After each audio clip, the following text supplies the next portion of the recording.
Non, c'est mieux que la palissade. Bonjour Yon Mogoromichi.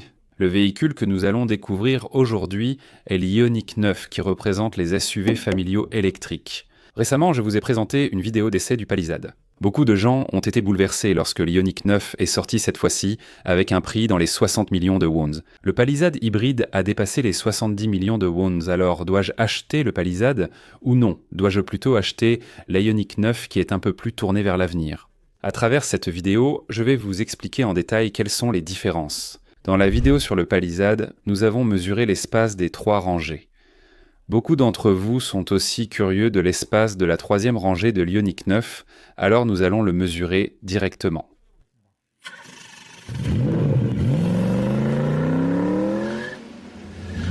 Enfin, nous sommes montés dans le véhicule. Nous sommes déjà arrivés à destination et avons rallumé la caméra pour le retour. Alors, je vais vous dire quelles sensations j'ai ressenties en venant. Vous vous demandez sûrement s'il y a une différence de confort de conduite avec le véhicule électrique neuf de Kia. Le véhicule électrique neuf a une sensation un peu plus tranchante, donc ces deux véhicules, même dans leur apparence, le véhicule électrique neuf donne une impression plus masculine, tandis que l'Ioniq 9 a une sensation douce et élégante. En conséquence, la différence est là.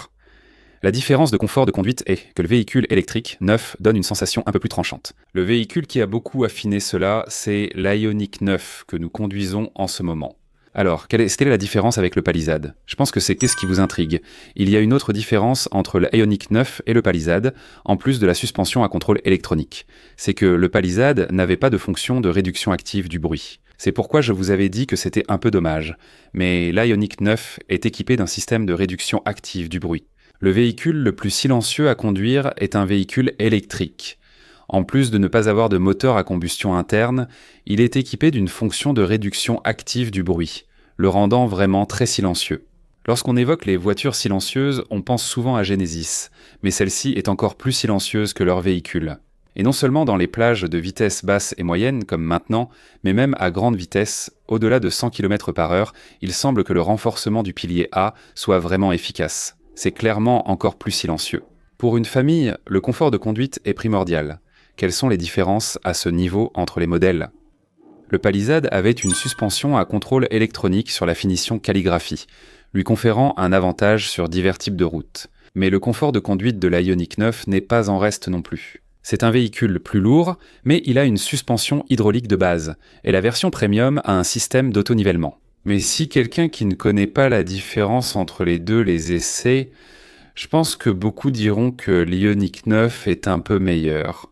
Je vais maintenant franchir un dos d'âne à une vitesse de 50 km/h.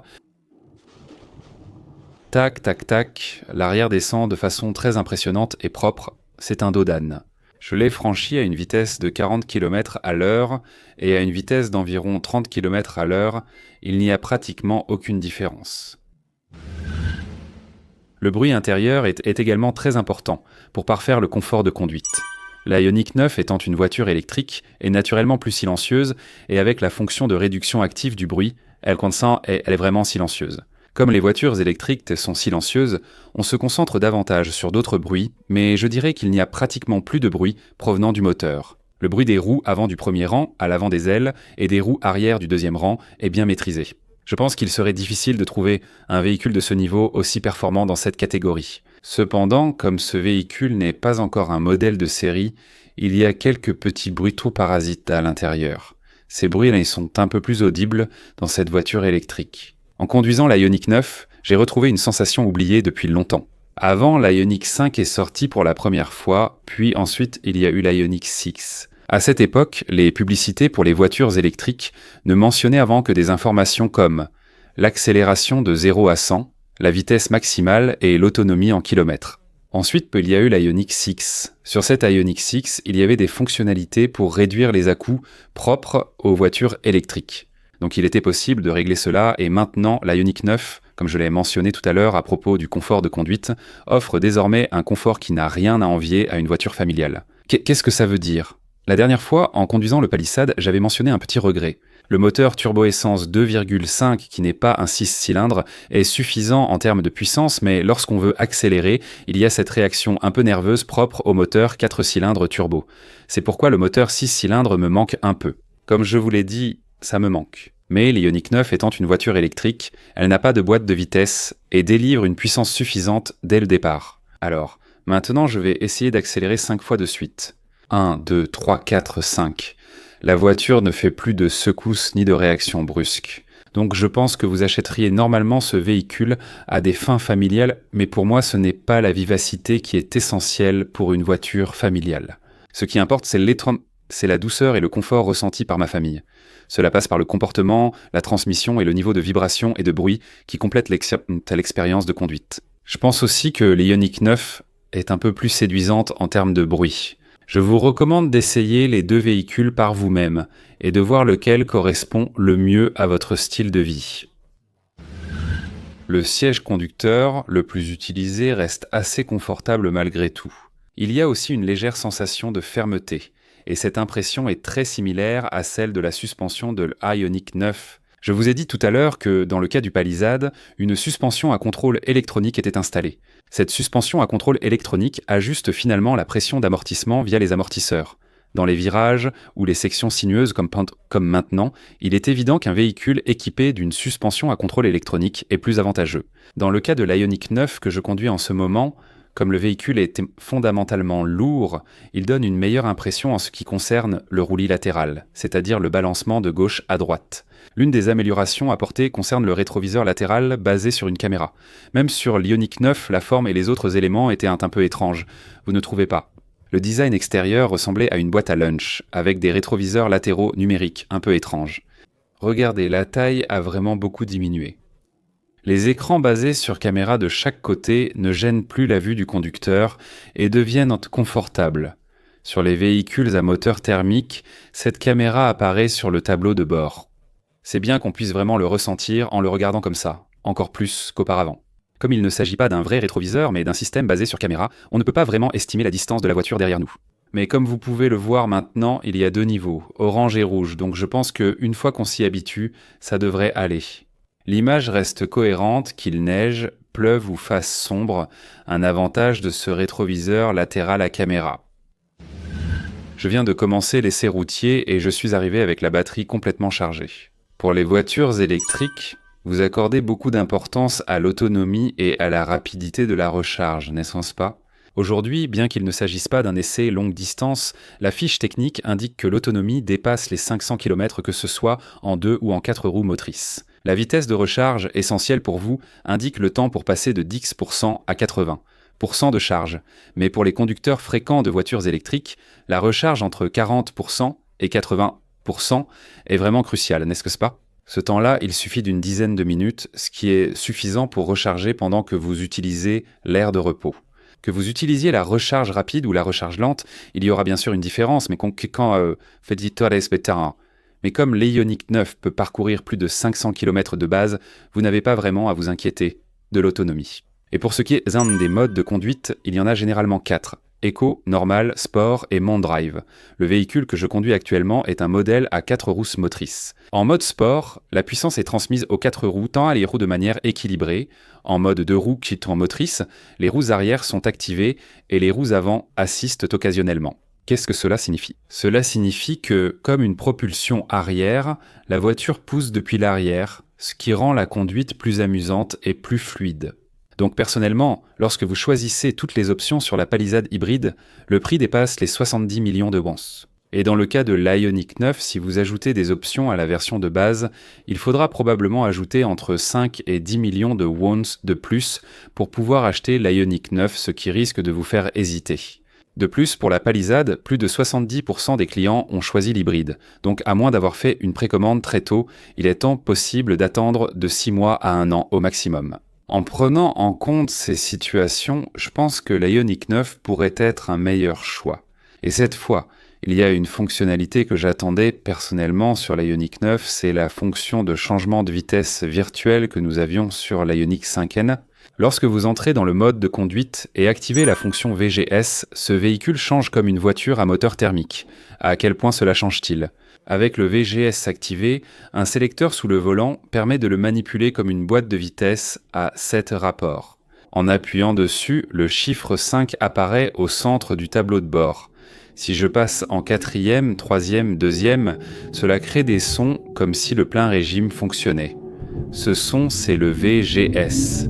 Il y a clairement une différence avec ce qui a été montré sur l'Ioniq 5N. Néanmoins, même pour une voiture électrique, cela réduit la douceur et l'ennui, et si vous utilisez la fonction VGS de temps en temps, cela doublera votre plaisir. J'ai essayé cette fonction VGS. Franchement, avec l'Ioniq 5, j'avais vraiment l'impression de conduire une voiture à boîte manuelle.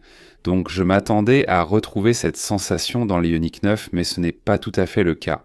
On peut simplement changer de vitesse et ça donne juste un petit ressenti. C'est à peu près tout. Hyundai semble dire « c'est une voiture familiale ». Pour d'autres sensations, optez pour l'Ioniq 5N. Pour information, ce VGS n'est pas disponible en mode éco. Il ne s'active qu'en mode normal et sport. Personnellement, un point m'a surpris. À mon avis, même si on inclut tous les véhicules de Hyundai, le système audio de la voiture que je conduis actuellement est probablement le meilleur. De base, c'est un système audio Bose avec des basses puissantes. Hyundai utilise ce système Bose depuis un certain temps déjà, et maintenant le niveau de finition est vraiment élevé. En général, quand on parle de Bose, on pense à des véhicules avec des basses et des médiums bien présents. La sonorité de la Ioniq 9, non seulement les médiums et les basses riches remplissent tout cet espace intérieur spacieux, mais en plus, même avec les réglages de base, les médiums et les basses ont une tonalité subtilement claire. À ce niveau-là, en fait, quand je conduisais des Hyundai et des Genesis, j'étais vraiment jaloux de l'audio B et O de Genesis. Mais à ce niveau de qualité, à moins que vous ne soyez vraiment un audiophile passionné, la plupart d'entre vous seront probablement satisfaits. Dans mon cas, comme j'élève des enfants, je veux faire écouter de la musique confortable à ma famille, non seulement à la première rangée, mais aussi à la deuxième et à la troisième rangée. Ceux qui pensent bon comme ça, le cœur d'un père est toujours le même, n'est-ce pas ? Pour ces personnes-là, je pense qu'il n'est plus nécessaire de dépenser de l'argent pour ajouter un système audio. Du siège conducteur, on remarque une différence avec la Palisade. Sur cette dernière, le haut était entièrement recouvert d'un boîtier. La voiture avait un aspect plus luxueux, mais un peu vieillot.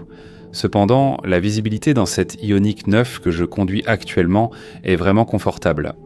On aperçoit le bout du tableau de bord, et comme vous pouvez le voir, c'est à ce niveau-là, donc c'est plus confortable que sur le Santa Fe que vous conduisiez auparavant. Comme l'affichage tête haute est juste devant le tableau de bord, il suffit de jeter un coup d'œil de temps en temps à l'écran d'information. Vous voyez bien à quoi ressemble l'espace conducteur, n'est-ce pas ? Alors qu'en est-il de l'espace à la deuxième et à la troisième rangée ? Regardons tout de suite. Vérifions maintenant l'espace de la troisième rangée qui vous intriguait. Les boutons d'allumage sont ici et en haut. Impressionnant. Avant, c'était comme ça, mais là, ça a été amélioré de cette façon. Et il y a une première différence. Il y avait une différence dès l'entrée. La dernière fois, l'entrée du palissade faisait 30 cm, mais maintenant, ce n'est plus le cas. La largeur d'entrée est d'environ 25 cm. 5 cm font une différence comme ça, donc l'entrée du palissade est clairement plus pratique. Je vais entrer moi-même, je m'accroche.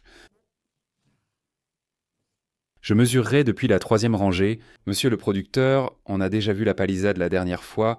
Qu'est-ce que vous en pensez de celle-ci ? Je trouve qu'elle semble un peu plus petite que la dernière fois. C'est vrai qu'elle paraît plus petite. La dernière fois, on avait mesuré la longueur de la banquette et la largeur du siège, et la largeur du siège était de 41. Si on mesure précisément, c'est presque pareil. Comme il y a cette partie du siège, ça rentre ou pas un peu, mais si vous regardez, c'est 41-42, donc la longueur du siège, c'est-à-dire la longueur de la banquette, est quasiment identique. La deuxième mesure portait sur la largeur du siège de la troisième rangée du palissade, qui était de 114 à 115 la dernière fois. À première vue, ça semble un peu plus petit, probablement parce que cette partie ressort. Tada ! Waouh, la largeur du siège de la troisième rangée est de 103,4. Alors, c'est au moins 10 cm plus petit que le palissade. 10 cm, c'est à peu près ça. Même si ce n'est pas probable, si vous êtes en 3 S1 à la troisième rangée, choisissez le palissade. À 2, celui-ci suffit largement. Je m'assieds pour vous montrer à quoi ça ressemble en position assise. Donc la longueur de l'assise du siège était identique, et pour la hauteur et la largeur, c'est vrai que ça semble plus étroit. Et ce qui est vraiment important pour les longs trajets, c'est aussi le coussin du siège. La dernière fois, le palissade faisait environ 90. Celui-ci a l'air beaucoup plus grand. Ah oui, il y a une différence. Celui-ci fait 13, 14 environ. Ouh, c'est vraiment une grosse différence. La largeur du siège du palissade était plus grande que celle de la troisième rangée, mais en réalité la longueur de l'assise et le confort du coussin sont meilleurs ici. Dans ce cas, réfléchissez à ce genre de questions. Si seulement 2 personnes montent à la troisième rangée, alors l'Ioniq 9 pourrait être un meilleur choix. Mais si vous devez absolument être 3 à la troisième rangée dans ce cas, le palissade serait un meilleur choix. Et ensuite déplier les sièges. Enfin, il y a encore une chose à vérifier ici. Jusqu'où vos chaussures peuvent-elles entrer? Selon moi, si elles peuvent entrer à peu près jusqu'ici, c'est plutôt correct. Vous pouvez considérer que c'est acceptable. Je vais vérifier l'espace intrigant du coffre. Alors, vu de l'arrière, c'est clairement étroit. La dernière fois, dans la palissade, cet espace était complètement rempli. Ici, la largeur des 2 sièges à l'arrière est environ 10 cm plus petite. Et regardez de ce côté, ici vous pouvez rabattre la deuxième et la troisième rangée électriquement. Deuxième rangée, troisième rangée. Wow, c'est impressionnant. L'appui-tête de la troisième rangée s'est replié automatiquement et le siège de la deuxième rangée est en train de reculer. Il y a un moniteur devant. Il est devenu intelligent. Vraiment intelligent. Avant, même chez Genesis, il fallait fermer ou arrêter le moniteur. Désormais, il est devenu intelligent. Il se replie entièrement. Je vais à présent mesurer l'espace pour dormir dans le véhicule, comme je souhaitais le savoir. D'abord, la longueur la plus longue au centre, mesurée depuis l'arrière du coffre jusqu'à la deuxième rangée de sièges, est de 53 cm. Et beaucoup de gens se demandent quelle est la longueur de la deuxième rangée de sièges jusqu'au bout du coffre. Cette longueur est exactement de 118 cm. C'est similaire à la palissade. Au niveau du siège avant central, il y aurait un coussin pour dormir dans la voiture ou, dans une version 7 places, ce milieu serait d'un bloqué. La longueur depuis l'extrémité de l'appui-tête jusqu'au centre est exactement de 186 cm. Il peut y avoir une petite marge d'erreur, mais c'est presque identique à la palissade. Et la dernière fois, depuis le siège de la première rangée jusqu'au bout, on avait atteint environ 127 cm. Jusqu'ici, ça fait 1 mètre et 1,24 m. Si on regarde derrière la première rangée, on peut s'attendre à ce que l'Ioniq 9 ait un espace intérieur un peu plus grand. Vérifions juste une dernière chose. Les passages de roues sont l'endroit le plus étroit dans le coffre, et l'arrière des passages de roues est l'endroit le plus large. Je vais mesurer ces 2 endroits. Entre les passages de roues à l'endroit le plus étroit, on obtient environ 105 cm. Il semble que ce soit 10 cm de moins. Tout à l'heure, assis sur le siège, j'ai dit qu'il y avait environ 10 cm de moins en largeur, ce qui semble être le cas. Cette fois, je vais mesurer la partie la plus large, à l'arrière du passage de roue, jusqu'ici. Ça fait environ 135. 136, c'est exactement ce que j'obtiens, 135, 136 à peu près. Il y avait une différence inattendue d'espace entre l'Ioniq 9 et le grand SUV palissade. La dernière fois, avec la palissade, en mesurant de l'arrière du premier rang jusqu'au bout, j'obtenais environ 1,80 m. Mais avec l'Ioniq 9, ça dépasse 1,20 m. Donc on peut dire que cet espace est un peu plus spacieux dans l'Ioniq 9 électrique. Si vous voulez faire du camping-car et que vous rabattez tous les sièges, l'Ioniq 9 sera un peu plus avantageuse. En revanche, pour 3 ou 4 adultes souhaitant s'allonger, optez pour la plus grande largeur. L'espace pour les jambes était particulièrement plus généreux dans la palissade que dans l'Ioniq 9 avec environ 10 cm de plus autour des passages de roues. Je pense qu'il faut garder cela à l'esprit. Après l'essai routier, mes hésitations ont grandi. Est-ce que ce sera le palissade ou l'Ioniq 9 ? C'est à vous de juger, mais le palissade offre un bon confort de conduite et la suspension à contrôle électronique y a beaucoup contribué. A l'inverse, l'Ioniq 9 a de base moins de roulis que le palissade, donc il n'est pas équipé de suspension à contrôle électronique. En revanche, seule la Ioniq 9 est dotée de la fonction de réduction active du bruit. Une technologie qui rend une voiture électrique déjà silencieuse encore plus silencieuse a été intégrée à l'Ioniq 9. Dans ce cas, il suffit de comparer le prix ainsi que l'espace de la deuxième et de la troisième rangée. Vous avez vu tout à l'heure l'espace de la deuxième et de la troisième rangée, n'est-ce pas ? Eh bien, après avoir mesuré l'espace de la deuxième rangée, j'ai constaté que l'espace derrière la première rangée était un peu plus spacieux du côté de l'Ioniq 9. Et peut-être parce que le siège lui-même est un peu plus haut, l'avant de mes chaussures est rentré un peu plus loin. Les 2 premières sub-rangées s'offrent des prestations similaires, mais la troisième rangée diffère clairement. Les sièges de la troisième rangée du palissade sont plus larges de 10 cm. Si 3 personnes montent à bord, le palissade sera avantagé. Mais qu'en est-il avec seulement 2 passagers à l'arrière ? Même si seulement 2 personnes montent à bord, tout le monde. Il vaut mieux être un peu séparé que de s'asseoir épaule contre épaule comme ça, donc on peut dire que l'espace de la 3e rangée est un peu meilleur dans le palissade. Cependant, l'épaisseur des sièges est un peu plus importante dans l'Ioniq 9 que dans le palissade, donc cela dépendra de vos préférences. Jusqu'à présent, nous avons examiné la nouvelle Ioniq 9 qui vient d'être lancée. Il me semble qu'une voiture que l'on voudrait vraiment acheter comme SUV familiale vient enfin de sortir. Nous allons également examiner le châssis de ce véhicule. Nous vérifierons également plus tard en quoi il diffère de l'Ioniq 5 ou de le véhicule électrique neuf existant. C'était Yon Modgurum, merci.